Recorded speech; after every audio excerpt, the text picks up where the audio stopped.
Doggone. My wife and I have always loved animals, but Barbara's interest goes far beyond. She has such a soft heart that she just can't bear the thoughts of an animal, any animal, being mistreated or going uncared for. So it was a few years back that a friend who also worked at the university brought us a dog. Seems he'd been coming back from a Florida trip. The friend, that is. I don't know where the dog vacationed. And had seen the mutt alongside the interstate somewhere in Tennessee, looking bedraggled and forlorn, and couldn't resist the urge to stop and pick up the pooch. If the dog looked weather-beaten when the friend found him, he had not improved appreciably. This was the scruffiest-looking cur I think I have ever encountered. Not only that, he was ugly. I don't mean he wasn't cute.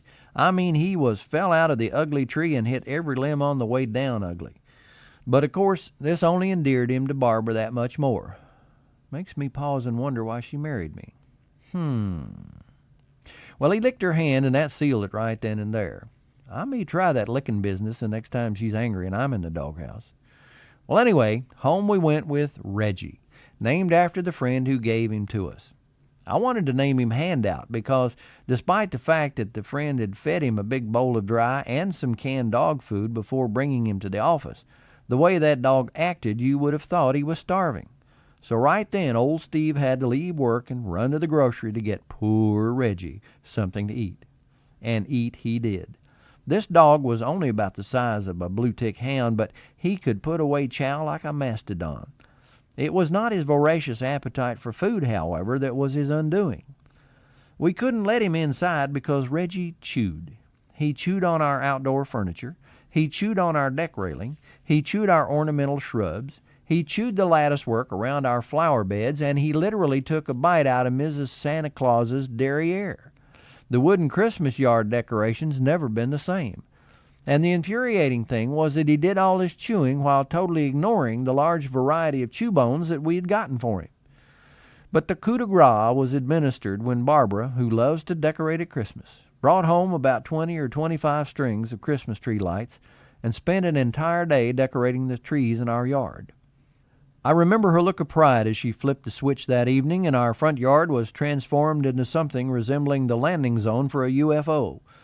So enchanted was she with her completely successful foray at keeping the electric company's profit margins secure for the next 6 months that she immediately called all her friends and family to come over the next evening to witness the spectacle. Imagine Barb's chagrin the next morning when we arose to find that Reggie had not only chewed the power cords leading to the trees, but had actually grabbed the ends of the light strings, dragged them out of the trees, and proceeded to chew every, and I mean every single strand of lights to shreds. It was that very morning that Barb spent several hours calling until she could find a home for Reggie. Despite Barb's love of animals, there was nary a tear shed when we delivered him to some folks across the county who said they would let him run free on their farm and sleep in their basement at night. Barb and I told them of his penchant for chewing, but they just didn't seem overly concerned. Of course, before the turn of the century, people weren't too concerned about earthquakes in San Francisco either. So we bid a fond adieu to Reggie. We stopped by the store, bought some new lights, and I strung these as Barb's heart just didn't seem to be in it any longer. They weren't as extravagant as before, especially after I fell off the ladder trying to reach a high limb, but I still bet that airline pilots flying over at 30,000 feet were probably getting on the intercom to announce, ladies and gentlemen, if you'll look out the left side of the aircraft, you'll see what appears to be a fair-sized forest fire raging in the southeastern part of Rowan County. Actually, this is the Young's front yard Christmas display. I apologize for the fact that we'll be about 10 minutes late in reaching our destination, but I felt the 30-mile diversion from our assigned flight path was worth it. Merry Christmas, and thanks for flying Delta Airlines. Well, it was 3 days later that the family to whom we had given Reggie called. Would you like to have him back? There was desperation in the voice. No, I don't think so. Well, then we're going to give him to a farmer over in Elliott County. It seems that Reggie was still up to his old tricks. The woman related that he had chewed every single item in their basement and was starting on the basement steps. Keeping him outside was of little use, as he had done with us. He had chewed everything in sight, including gnawing her wash line pole in two. He had even pulled on the TV antenna cable, which ran from a tree to their house, bending the antenna into a position in which the only signals it would receive now would be either from China or Mars. The cable itself was now in several pieces, along with her favorite quilt, which had been shredded the first day of his arrival. Even so, I saw apprehension in Barb's eyes, knowing she would take Godzilla back in a moment if he was not going to a caring family. So it was with great relief to me that the woman explained that the farmer in Elliott County had several dogs and always treated them well. Reggie would roam freely during the day and sleep in the barn with the other pooches at night.